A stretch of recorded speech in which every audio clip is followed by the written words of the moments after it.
who's got all of us now have, Phil, the transcript of the opening statement by this U.S. Embassy official in Ukraine, David Holmes, who overheard a conversation between the President of the United States and the U.S. Ambassador to the European Union, Gordon Sondland, at a restaurant in Kiev, in Ukraine, in which the President was talking about his disdain, in effect, for Ukraine. The only thing he wanted, basically, was an investigation by the Ukrainians of the Bidens. I want you to go ahead and, for our viewers, read that section of this transcript, of this opening statement from David Holmes, in which all of that is laid out. Yeah, Wolf, it is a 10-page opening statement. It was read, according to sources, word for word to members of the committee a short while ago. That deposition is still ongoing, but the statement itself is both detailed and it is damning. Now, to set the context here, David Holmes, a political counselor at the U.S. Embassy in Ukraine, is talking about coming out of a meeting with Ukrainian President Zelensky. And as he says here, quote, "As I was leaving the meeting with President Zelensky, I was told to join the meeting with Ambassador Sondland, the U.S. Ambassador to the EU, and Mr. Yermak, a top official in Zelensky's team, as a note taker. I had not expected to join the meeting and was a flight of stairs behind Ambassador Sondland as he headed to meet with Mr. Yermak. When I reached Mr. Yermak's office, Ambassador Sondland had already gone in. I explained to Mr. Yermak's assistant that I was supposed to join the meeting as the embassy's representative and strongly urged her to let me in, but she told me that Ambassador Sondland and Mr. Yermak had insisted that the meeting be one-on-one with no note taker. I then waited in an anteroom until the meeting ended, along with a member of Ambassador Sondland's staff and a member of the U.S. Embassy in Kiev's staff. When the meeting ended, the two staffers and I accompanied Ambassador Sondland out of the presidential administration building and into an embassy vehicle. Ambassador Sondland said that he wanted to go for lunch.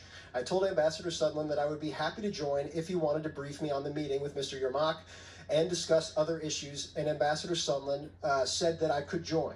The two staffers joined as well.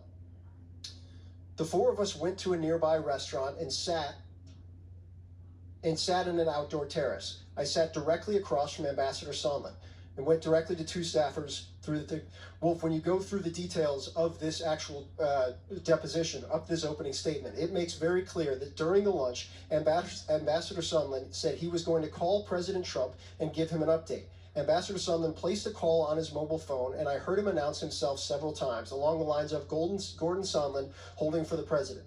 It appeared he was being transferred through several layers of switchboards and assistants. I then noticed Ambassador Sondland's demeanor changed, and I understood that he had been connected with President Trump. While Ambassador Sondland's phone was not on speakerphone, I could hear the president's voice through the earpiece of the phone. The president's voice was very loud and recognizable, and Ambassador Sondland held the phone away from his ear for a period of time, presumably because of the loud volume. I heard Ambassador Sondland greet the president, and while he was talking to the president, and explain that he was calling from Kiev. I heard President Trump then clarify that Ambassador Sondland was in Ukraine. Ambassador Sondland replied, yes, he was in Ukraine, and he had just, sorry, we're trying to go through the entire details of this right now. President Trump clarified that Ambassador Sondland was in Ukraine. Ambassador Sondland replied, yes, he was in Ukraine, and went on to state that President Zelensky loves your ass. He continued that I often heard President Trump ask, so he's going to do the investigation. Ambassador Sondland replied, he's going to do it, adding that President Zelensky will do anything you ask of him. Even though I didn't take notes of these statements, I have a clear recollection of these statements that were made. I believe that my colleagues who were sitting at the table also knew that Ambassador Sondland was speaking to the president. Wolf, the statement goes on in detail. It also goes on into further meetings, including a meeting later in August with Ambassador John Bolton, where Bolton expresses his frustration with Ambassador Sondland's portfolio. It expresses concern about Rudy Giuliani. And all of them, what this does explicitly is it confirms Ambassador William Taylor's testimony on Wednesday that a staffer was in fact present, that a staffer did in fact hear the president very clearly and explicitly talk about investigations, and that Gordon Sondland then spoke to the staffers after the president hung up the phone. He informed the staffers that the president was, quote, in a bad mood.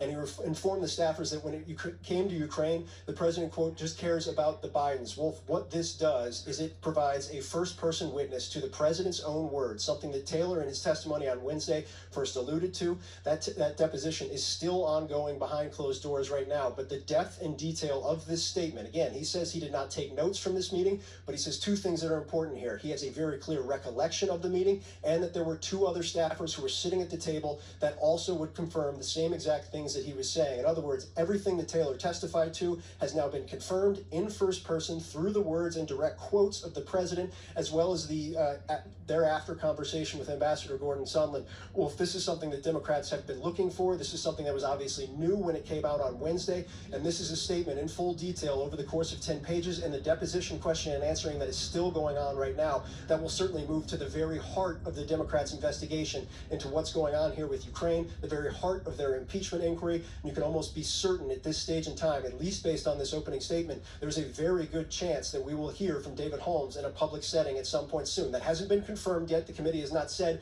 whether or not they're going to do that, but several members I talked to coming out of this briefing made very clear this is somebody they want to testify publicly, and based on this statement, Wolf, you can see why.